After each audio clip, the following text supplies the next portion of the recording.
Hello everyone, it's John Grimm with Grimm Swords and Knives, and today we're going to be doing a sort of follow-up review on the Ganzo G753. As you may have assumed from the title of the video, I have some serious nitpicks with it.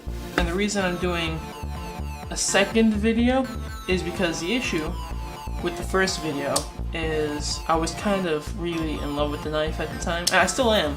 It's just I was like really into the knife, and I was out in the park. There was a lot going on in my mind, and in my mind the only thing that really stuck for the review of this knife was that it's great and I recommend it, and it's true, I do.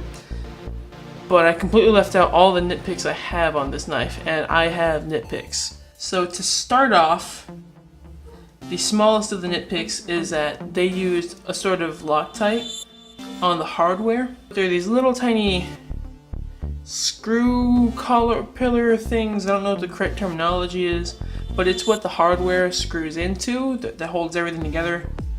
That thing is full of the Loctite, and my issue is that one screw comes out easily, but the other one keeps getting gunked up and stuck on that collar, and it just free spins in there, and it's just the hardest thing to get out. Very annoying. And it's only one screw, it's this one specifically, and the rest are all fine, but that one screw, man, I tell you, it pisses me off.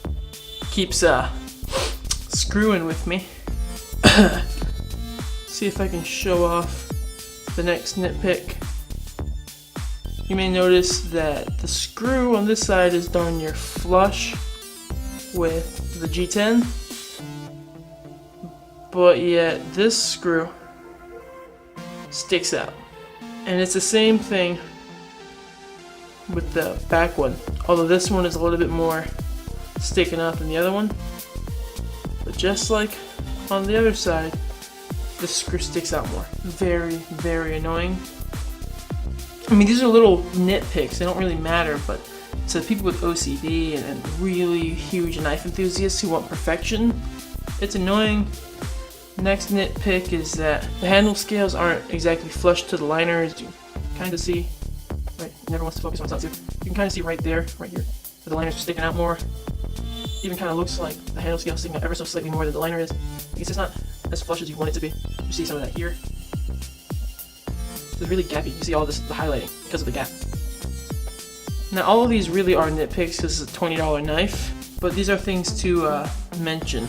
I really don't like the sharpening choil, that groove.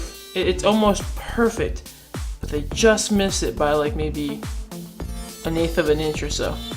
And you can see this, that's very thick. So the back part of this knife isn't really as sharp as the rest of the blade. And it's grinded funny. I really want to see if I can show this off. See how this one, how on this side it's almost has a sort of hollow grind, has a sort of dip in it. But on this side, it has an almost apple seed side. Like it has this, like the edges like that, driving me insane. I guess you could try and reprofile that, but I'm not exactly skilled in reprofiling edges, so that's a huge nitpick. That's actually a pretty big one. Also, a quick correction. In the first video I said I thought this thing was called like a D-lock or something. It's actually called a G-lock. I'm assuming G might stand for Ganzo. Don't know, whatever. Moving on. The thing I mentioned yesterday was a pretty big nitpick. Like, see how it's almost perfectly centered, the blade, with maybe just a slight favoring on this side. I'm gonna flick it a couple of times using it left-handed, and we'll come back to the blade centering. I'm gonna try and do this all on camera, that way you guys don't think that I just went and loosened it up or whatever. So this is gonna be annoying and cringy to watch, but hey, how are you? Alright, so I've been flicking it with the left thumb stud. You can all see that, it was obviously true. And now look at that. See how it's very plainly favoring darn it, this side, face side, yeah. My nitpick with that is it's annoying. It shows that there's some sort of wiggle room in the pivot area or something. I'm assuming it's because there's a Teflon washer in there. And that's another nitpick. You can see the right side right in here, there's a phosphor bronze washer. I'm going to use a little dent on my fingernail to point that out. Phosphor bronze washer. On the other side, you can't even see the washer, but it's a Teflon washer. Another nitpick. And I also think that's causing a sort of, I don't know, wiggle room. That brings me up to my next point, blade play. This knife has blade play, and that's going to be inevitable because it has a G-lock. It has very minimal side-to-side blade play. I gotta admit, that's pretty impressive considering, you know, how loose and easy it is to deploy this knife. There's not a lot of side-to-side blade play, but there is some vertical blade play, and that's because it's a G-lock. That's just a part of the locking mechanism. It's not that big of a deal. I'm trying not to let it get to me because that's to be expected. And finally, the last nitpick that I have with this knife is that as a knife collector, especially with things like axis locks, G-locks, just flipping knives in general, when you're buying and collecting these knives, part of it is for the fidgeting factor, because you can just sit there for hours just kind of doing this, right? Well, when I first got this knife, I'd probably been fidgeting with it for literally a day, and within the day, my hands, just all my fingers, covered in blisters. This thing is so painful on your hands when you first start using it, because everything is metal.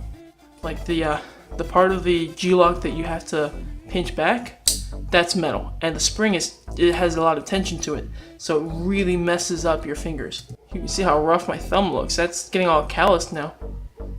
Can't really see it too much on my index finger, but yeah, that's getting messed up. You kind of put pressure here on the pocket clip. That ends up like, let me see if I can show it off. Whoa.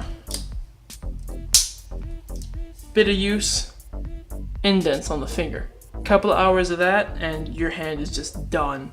It's painful to use. And that's not nice, you know, it hurts. When you have a knife, you want to really be able to play around with it. You don't want to have to deal with pain. Once I passed the pain point, the pain period, well, that doesn't sound right. Once you pass the pain point, it becomes easy. Not a problem whatsoever. And that's it. So $20 does get you a lot of nitpicks. Some of them are kind of important, some of them really aren't. All of them are for you to determine. Yeah, I still love this knife and I would still 100% recommend it. If you're still interested in it, there will be a link in the description. You can check it out on Amazon. It's gonna cost you about $22. Worth the money. Well, I hope you guys found this video entertaining and informative. Most importantly, I hope this video made your day a little less grim, guys. It's John Grimm with Grimm Swords and Knives. Deuces.